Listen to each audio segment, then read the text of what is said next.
All right, welcome back to Hemi Brothers Access. It's John again, and it's kind of a nasty day, so I decided to take this opportunity to share with you something I've been wanting to for a while since I got some maps back. But this year I signed up all of our acres into a program with our local elevator, where they will have a crop scout come out and check my fields throughout the growing season, and I'll get a weekly report from him on all of my crops in every field as far as weed pressure, bug pressure, disease, how good of a stand I have, and if there's any severe problems, he'll give me a call, which takes a lot of load off of me, because in the summer we get really busy baling hay or all sorts of different projects, and I'm maybe not always the best at getting out and checking the crops as much as I should. Also, I went to college for a business degree, not an agronomy degree, so it's nice to have somebody who did go to school for that to kind of look after my crops, and then I get to learn from him along the way. Also, what came with this program was grid sampling, and grid sampling is they go out and they take a soil sample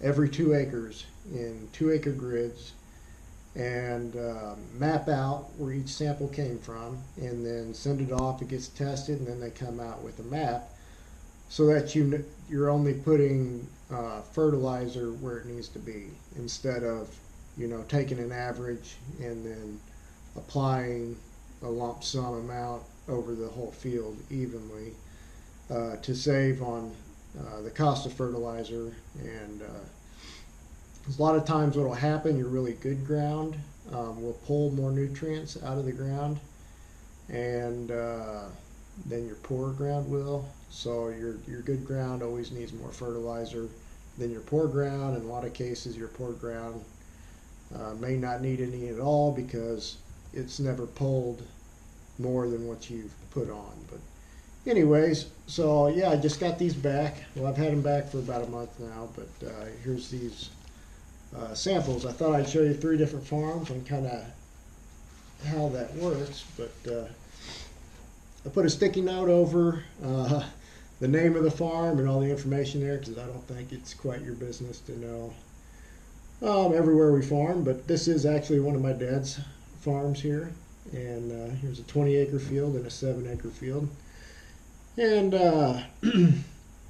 the dark green means it needs a lot, and this is phosphorus here. There's 5 different maps for different things. This is phosphorus. The dark green on all of these, the dark green means it needs a lot, light green means a little less, yellow means a little less, orange means less than that, and red means almost nothing.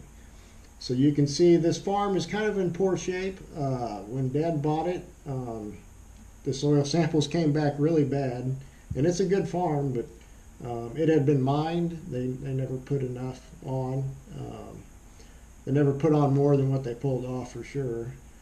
So it's been kind of an expensive endeavor trying to get this farm back into shape. But now with these, we know, we don't need to put so much there. We'll put more of what we were going to put there over where it really needs it. So that's the phosphorus.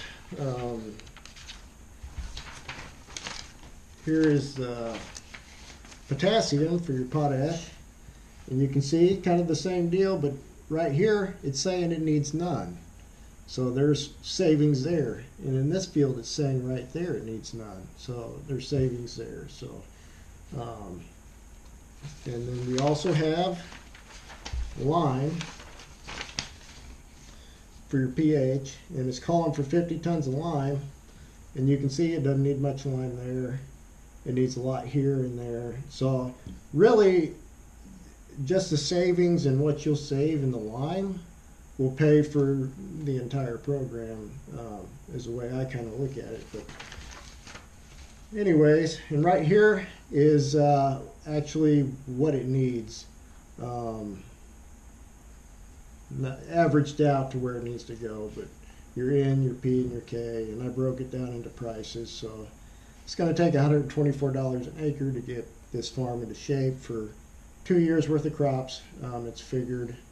We always fertilize for our corn, and when we do that, we put enough in for the beans the next year.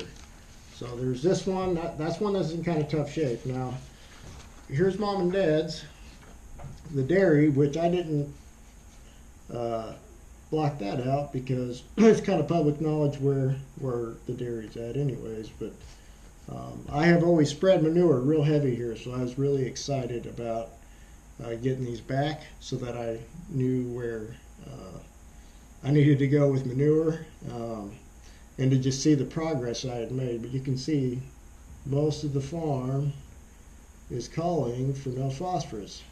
And I'm surprised it's even calling for any here, but it is, so that's where I need to go with the manure spreader. So